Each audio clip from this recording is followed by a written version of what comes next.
What's up, YouTubers and plant lovers? It's Justin, and today I wanted to tell you how I care for my Birkin. No, not the bag, though they are both designers.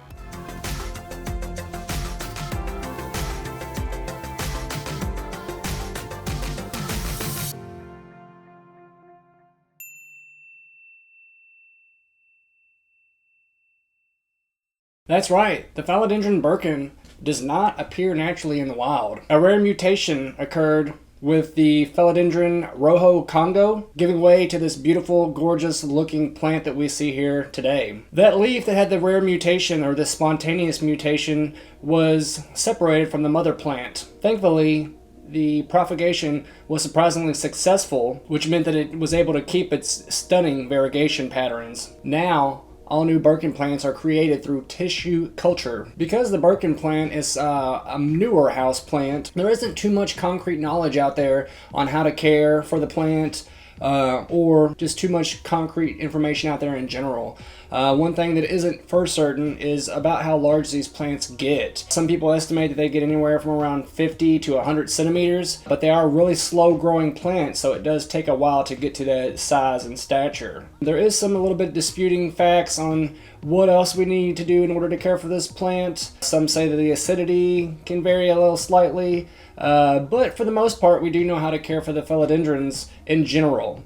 And I believe with the philodendron, there are about 500 different species of them, but this is one of the newer ones that has all the stunning pinstripe variegation on the leaves. And the leaves are fairly oval shaped, and they have, like I said, that gorgeous kind of stunning white, creamy, kind of yellow colored variegation. But the plant is a new mutated plant, so it can actually revert back to the kind of red leaf colors of the Rojo Congo, or it could even mutate again. So you have to be very careful whenever caring for this plant, and there is a little bit of disputing factors on what you should do if your plant does begin to revert back to its non-variegated form. Some people say that you can clip the leaves off that aren't variegated, and you can clip them back to the last variegated leaf that appears healthy. And then some say that you can increase the light for the plant as well to actually help it maintain its variegation pattern. Now, I know that there is a new craze with these plants, and a lot of people love them.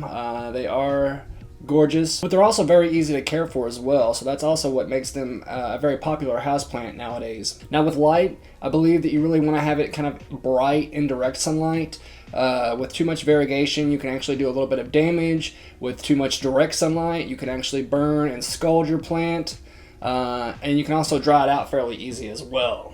Now, for the most part, philodendrons are native to like rainforest of like the Southern Americas, or the Central and Southern Americas, kind of around Brazil, and they are mainly epiphytes, which means that they are found up in trees and kind of crevices and crooks and all that.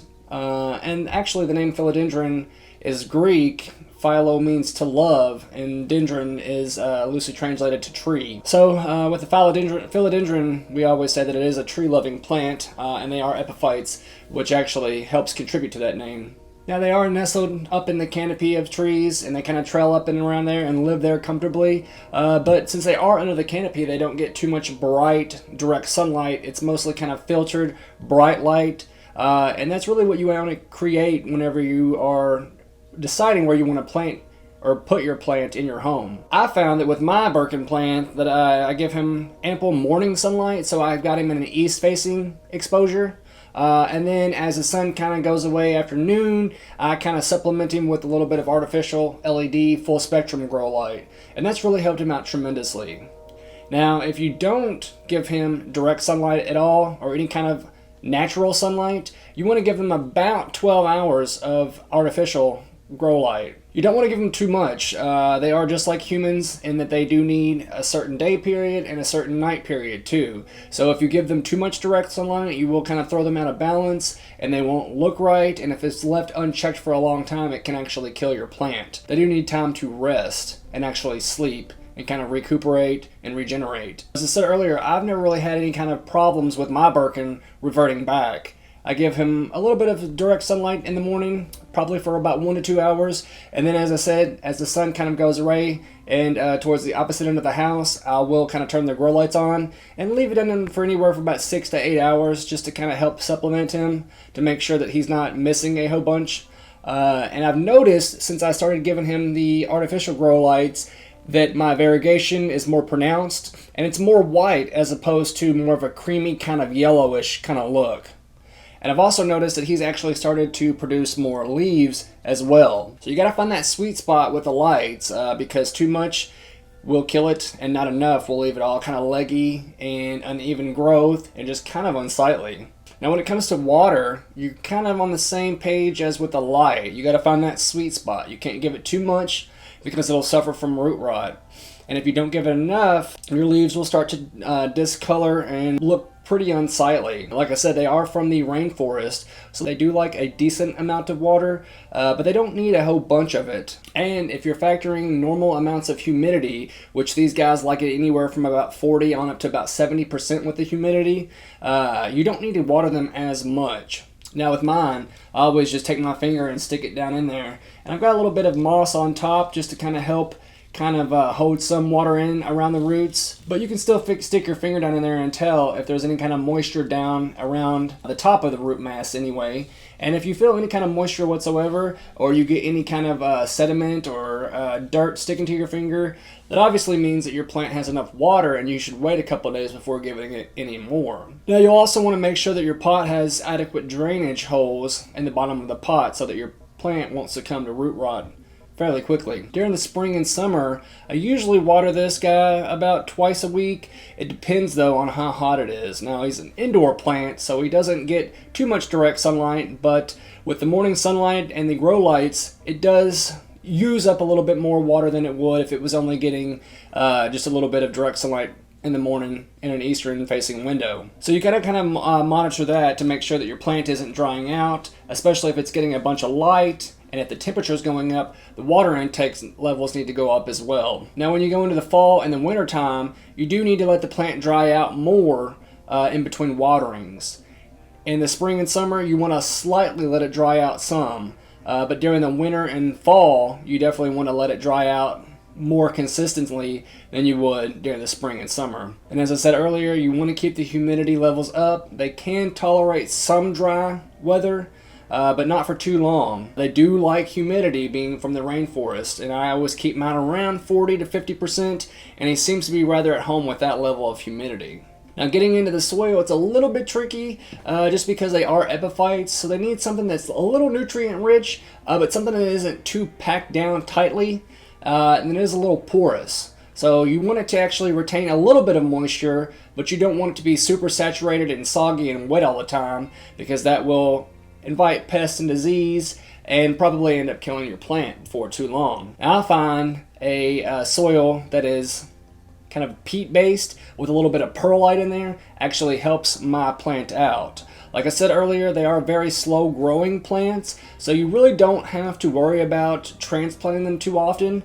And when you go to pick a pot out, make sure there's one that you like and looks rather good with your plant, because it's probably going to be in that container for a good long time. And typically, I don't really worry too much about it being too cramped down in there. They do like to be a little bit snug down in the pot, but for the most part, I'll just take some kind of nutrient-rich soil or some compost and kind of mix it in on the top and kind of stick it in with my finger and get it to actually push down a little bit, and just add a little bit compost or soil to the top after a year or two. Now I really don't feed my Birkin too often either. I'd say a light feeding about once a month or once every other month with a well-balanced kind of liquid fertilizer diluted to about half is right for your Birkin. They're not huge, heavy eaters, and if you feed them too much will actually build up in the soil and probably choke your plant out as well. And because they are slow growing, they don't process a whole bunch of food too fast.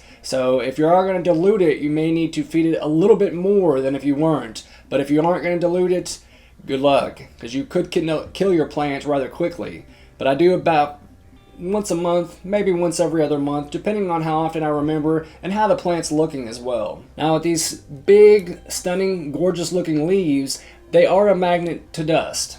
So you do need to kind of wipe them off every couple of weeks to make sure that they're getting the right amount of light that comes in and hits the leaves, and that they're able to feed themselves adequately, and that they're able to breathe also through their leaves. So about every other week or so, I will come in there and wipe it down with a microfiber cloth and make sure I hit the tops and bottoms of every leaf to make sure that they do stay rather clean. And then about every other month, maybe every 2 to 3 months, I'll stick him in the shower and just kind of spray him off and make sure he gets doused on every leaf and every stem, up and under every leaf and over every stem, and just kind of really soak him to make sure that no dust or any kind of pests are going to come in there and set up shop and be alive for too long. And one of the last things I really wanted to mention is the pest and disease and toxicity of the plant. Now, because of its toxicity, we really don't have to worry too much about any kind of pests or diseases with this plant. Fortunately, with the Birkin, they don't have too many pests or diseases that really kind of run rampant with this plant. They do, however, have a little bit of a problem with thrips, mealybugs, and spider mites. Now, if you keep your plant hydrated and give it ample levels of humidity, you won't have to worry too much about spider mites because they only set up shop in kind of dry, warm, arid places. But because of some moisture levels, you can invite disease and some pest in. But like I said, they only really kind of struggle with thrips, mealybugs, spider mites, and occasionally aphids if you're watering your plant too much or anything of that nature. And aside from diseases, the only one that I've really known these guys to actually suffer from would be kind of root rot. And as I said, they are extremely toxic, so make sure that you keep them away from any kind of kid or pet as well. As always, I wanted to take a minute and thank my Patreon subscribers. If you have a plant question, Patreon is the best way to get a hold of me. I'm often bogged down by messages, comments, and emails. And I want to give a special shout out to my top tier tree patron, Thuyen. Thank you. This has been Justin reminding you, if you can, go out and plant a tree. Let's reforest the world. And also, don't forget to leave me a comment and let me know if you've ever had any kind of success or failures with the Birkin plant. Hit the subscribe button or the bell next to it. That way you'll know anytime that I've uploaded a new video. You guys take it easy, have a good one, and don't forget, always plant prudently. Thank you, YouTube.